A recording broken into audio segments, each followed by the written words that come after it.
একদিন মা তার ঈগল তার ডিমটাকে ভেঙে ফেলার পরে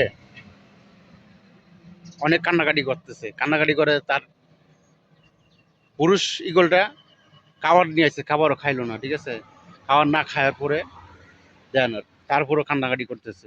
এক দয়ালু মানুষ ছিল, একটা মুরগের ডিম ওর পাশে রাইখা ছিল। সে ঈগলটা ভাবছে হয়তো আমারই ডিম, এটা আমারও ডিম ভাইবিয়া, নিজের ডিম ভাইবিয়া এ তাপ দিয়ে বাচ্চা ফুটাইছে। বাচ্চা ফুটানোর পরে দেহে তো অবাক হয়ে গেছে, ঈগলের বাচ্চা আর মুরগের বাচ্চা তো হিসাব মিলে না, ঠিক আছে।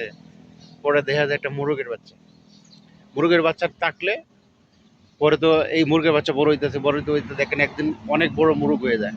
মুরগ হওয়ার পরে দেখেন কল্পনা করতে পারতেছে না, ঠিক আছে। কিরে আমার বাচ্চা উড়ে না কেন, আমার বাচ্চা উড়ে না কেন, ঠিক আছে। তে সবাই দৃশ্যটা দেখতে লাগলো, ঠিক আছে। সবাই দেখতে দেখতে কি একটা মজার দৃশ্য, ঠিক আছে। ঈগল ভাবতেছে যে আমার এটা কি হলো, আমার সাথে এমন কি ঘটনা ঘটলো, আমি তো বুঝতে পারি না। আমার বাচ্চা তো উড়ার কথা, এখন তো উড়ে না। তারপরও মুরগ আর যেই হোক মা তো মাই, ঠিক আছে। এই মুরগটাকে কতটুকু আদর করতেছে তার সন্তান ভেবে, ঠিক আছে।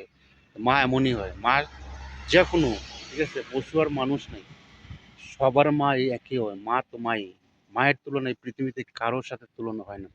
নিঃস্বার্থ ভালোবাসা, দেখেন তার সন্তান না জেনেও তবু তার সন্তানের মতো আদর করতে, স্নেহ ভালোবাসা দিতেছে। বিশ্বাস করেন ভাই, যার মারা